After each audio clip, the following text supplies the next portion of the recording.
Hello friends, in today's lecture we will talk about the types of essays, and we will learn how to identify and describe essays. So the first of all, we have to see what an essay is actually. So essay is a focused piece of writing. So the first characteristic of an essay, a good essay we can say is it is focused piece of writing. एसे जॾहिं बि असां लिखंदा आहियूं जॾहिं बि असां कोई बि एसे टॉपिक मिलियल हूंदो आहे असांखे एसे लिखण लाइ चयो वेंदो आहे त असांखे इन ॻाल्हि जो ध्यानु रखिणो हूंदो आहे त असांजी राइटिंग जेका आहे उहा फोकस्ड हुजे. It should not go here and there jump न करंदी वरिते उहा असांजी राइटिंग जेका आहे या असांजा जेके आइडियाज़ आहिनि उन्हनि जो फ्लो उन्हनि में कोहीरेंस ऐं कोहिजन जेका आहे उहा सही मेंटेन थियल हुजे so that are essay should be focused. So essay में असांखे इहो ॾिसणो हूंदो आहे त असां का बि जेको पीस ऑफ राइटिंग लिखूं था उहो पहिरीं ॻाल्हि त फोकस्ड हुजणु ज़रूरी आहे. डिज़ाइन टू इन्फॉर्म और परसुएड दी रीडर्स, जेके असांजा रीडर्स आहिनि या ऑडियंस आहे उन्हनि खे इन्फॉर्म या परसुएड करण लाइ एसे लिखंदा आहियूं असां एकेडमिक राइटिंग में एसे तमामु घणो यूज़ थींदो आहे. जीअं असां C6 एग्ज़ाम्स हूंदा आहिनि या यूनिवर्सिटी कॉलेज में जेके पेपर्स थींदा आहिनि उन्हनि में असांखे एसे लिखण लाइ चयो वेंदो आहे. सो एकेडमिक्स में तमामु घणो यूज़ हूंदो आहे एसे जो. Then there are 4 types of essays. Main categories जेके आहिनि एसे जूं 4 आहिनि.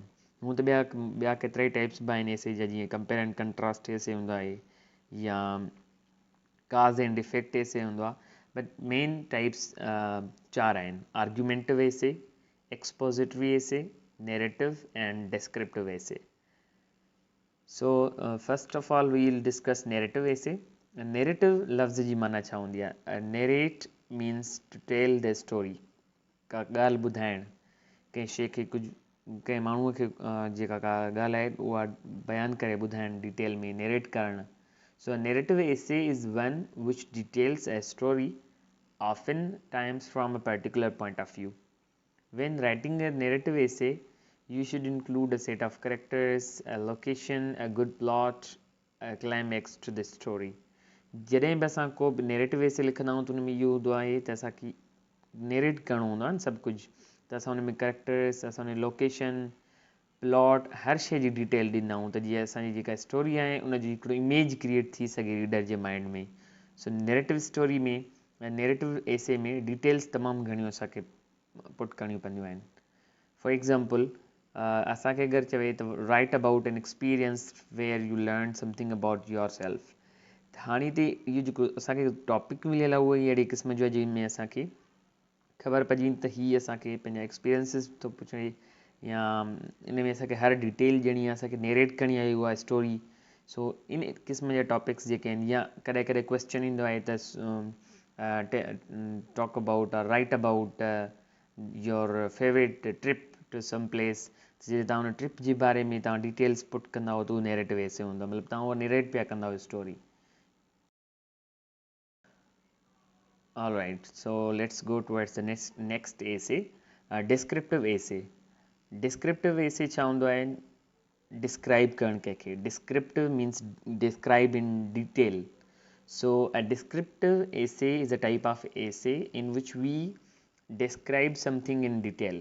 असांखे कोई बि सब्जेक्ट मिलियल हूंदो आहे, कोई बि टॉपिक मिलियल हूंदो आहे and we have to describe it. So the subject can be anything from people, places to objects and events, but the main point is to go into depth. Descriptive essay में असांजी main point इहा हूंदी आहे त असांखे depth में वञिणो आहे, डिटेल में हुनखे डिस्कस करिणो आहे. सो एग्ज़ाम्पल ॾिसूं था डिस्क्रिप्टिव एसे जो.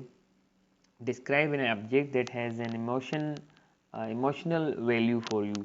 त असां जॾहिं कोई बि ऑब्जेक्ट हुजे, को माण्हू आहे, का शइ आहे, उनखे जॾहिं डिस्क्राइब कयूं था त उनजी हर डिटेल असां उनखे उन में पेश कंदा आहियूं. त हिन में ही पार्ट्स आहिनि, ही शयूं आहिनि, ही हिन जी ख़ासियतूं आहिनि, उन जे करे हीअ असांखे पसंदि आहे. सो इहो असां एसे जेको लिखंदासीं उहो डिस्क्रिप्टिव एसे हूंदो. Then expository essay. So it is one of the most important types of essays. Expository essay में असांखे कोई बि प्रॉब्लम जेको आहे उनखे असां कीअं ॾिसूं था, उनखे कंपेयर कीअं था कयूं, उनजा सॉल्यूशंस कीअं था ॾियूं, उनखे एक्सप्लोर कीअं था कयूं, सॼो एक्सपोजिटरी एसे में असां लिखंदा आहियूं. एक्सपोज कंदा आहियूं असां उनखे. We explore and expand that topic. The main idea जेको हूंदो आहे उनखे main idea या main purpose जेको हूंदो आहे expository essay लिखण जो त असां उनखे information ॾेई करे पंहिंजा evidence ॾेई करे असां उनखे explain कंदा आहियूं ऐं expository essay should be simple and easy इहा ॻाल्हि बि यादि करणी आहे त जेको expository essay हूंदो आहे उहो simple हुजे and easy हुजे and understandable हुजे उनमें का confusion type या ambiguity न हुजे clear and simple हुजे expository essays में असां words यूज़ कंदा आहियूं जीअं explain define अहिड़े क़िस्म जा words हूंदा आहिनि suppose ही आहे explain how the invention of printing press changed European history in 15th century त हिते जेको explain word अची वियो आहे या कॾहिं कॾहिं हिते define हूंदो आहे त उनमें असां expository essay लिखंदा आहियूं उनमें सॼी जेका हिस्ट्री आहे प्रिंटिंग प्रेस जी इजाद खां बाद में जेको इन्फ्लुएंस हुयो उनजी यूरोपियन हिस्ट्री ते 15th सेंचुरी में उहो सॼो असां लिखंदा आहियूं ऐं उनखे पंहिंजा एविडेंसिस वग़ैरह ॾेई करे असां उहो जेको आहे प्रूव करण जी कोशिशि कंदा आहियूं त येस जी जेको प्रिंटिंग प्रेस आहे उन वाकई यूरोपियन हिस्ट्री खे चेंज कयो so this is expository essay and the last one is argumentative essay argumentative essay में असां कोई बि आर्ग्यूमेंट पेश कंदा आहियूं ऐं उन आर्ग्यूमेंट खे पंहिंजे ओपिनियन सां या पंहिंजो जेको पॉइंट ऑफ व्यू ॾेई करे रीडर खे कन्विंस कंदा आहियूं So argumentative essay is a type of essay in which you will be attempting to convince your reader about an opinion or a point of view. The idea is to show the reader whether the topic is true or false. So this is the main point in argumentative essay. त तव्हांखे topic ई अहिड़ो मिलियल हूंदो जंहिंमें तव्हांखे हिकु जी side वठंदव for example topic हुजे त female education is useful or harmful त हाणे तव्हां कंहिं हिकु पॉइंट ऑफ व्यू खे पकड़े करे तव्हां उनखे आर्ग्यूमेंट्स पेश करे उनखे प्रूव करण जी कोशिशि कंदा आहियो त येस जेका तव्हां पॉइंट खई आहे उहा सही आहे ऐं कन्विंस कंदा आहियो तव्हां पंहिंजी रीडर खे या जेको तव्हांजो एग्ज़ामिनर हूंदो आहे फॉर एग्ज़ाम्पल तव्हां अगरि क्लेम कयो था आर्ग्यू कयो था त नो को एजुकेशन इज़ हार्मफुल त तव्हां हाणे उन ते पंहिंजा आर्ग्यूमेंट्स ऐं सपोर्टिंग डिटेल्स पेश कंदा जंहिंमां तव्हां कन्विंस कंदा रीडर खे त your point of view is right so it is very important that you use facts and data to back up your claims but argumentative essay में इहा इंट्रेस्टिंग शइ हूंदी आहे त जॾहिं तव्हां कोई बि फैक्ट या डेटा उन में पुट कयो था त इन सां तव्हांजो जेको बैकअप हिकिड़ो मिली वेंदो आहे क्लेम खे तव्हांजो क्लेम इम्प्टी जेको आहे न उहो न ॾिसबो so your claim will be stronger when you give